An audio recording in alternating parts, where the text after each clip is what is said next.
বুলেটের গুলির চেয়ে ইন্টারনেটের গুলির শক্তি বেশি তা ছাত্র জনতা দেখিয়ে দিয়েছে, যে কারণে সরকার দেশে ইন্টারনেট পর্যন্ত বন্ধ করে দিয়েছিল বলে মন্তব্য করেছেন বিএনপির স্থায়ী কমিটির সদস্য ও সাবেক মন্ত্রী ডক্টর আব্দুল মঈন খান।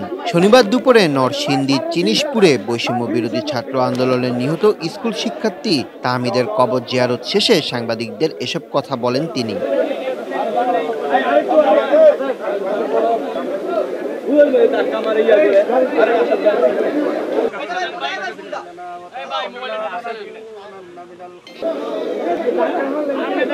তিনি আরো বলেন, ছাত্র জনতা দেখিয়ে দিয়েছে যে বুলেটের গুলির চেয়ে তাদের ইন্টারনেটের গুলির শক্তি। সেই ভয়ে এই সরকার ইন্টারনেট পর্যন্ত বন্ধ করে। গুলি করে ক্ষান্ত হয় নাই, গুলি করে হাজার হাজার মানুষ মেরে তারা ক্ষান্ত হয় নাই, তারা ইন্টারনেট পর্যন্ত বন্ধ করে। কেন? তারা জানে যে ছাত্র জনতার শান্তিপূর্ণ অস্ত্র ইন্টারনেটের কাছে বুলেটের সীসার গুলি পরাভূত হয়েছে।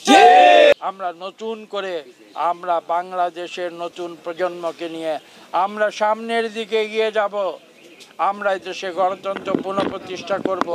আমরা এখানে মানুষের অধিকার প্রতিষ্ঠা করব। ছাত্রদের মেধার অধিকার আমরা পুনরায় প্রতিষ্ঠিত করব এবং মেধা দিয়ে এই দেশ পরিচালিত হবে জনগণের ইচ্ছায়, কারো ব্যক্তির ইচ্ছা নয়।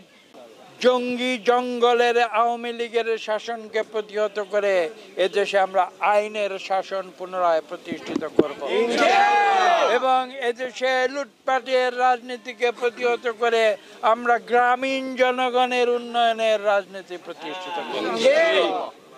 আজকে আমরা নতুন করে আসুন এই শপথ গ্রহণ করি।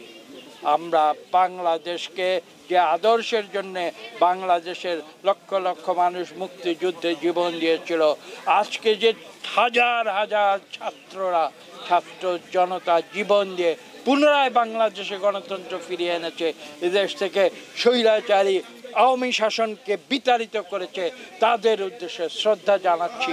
ইনশাআল্লাহ বাংলাদেশ গণতন্ত্রের দেশ, এদেশে গণতন্ত্র পুনঃ প্রতিষ্ঠিত হবে।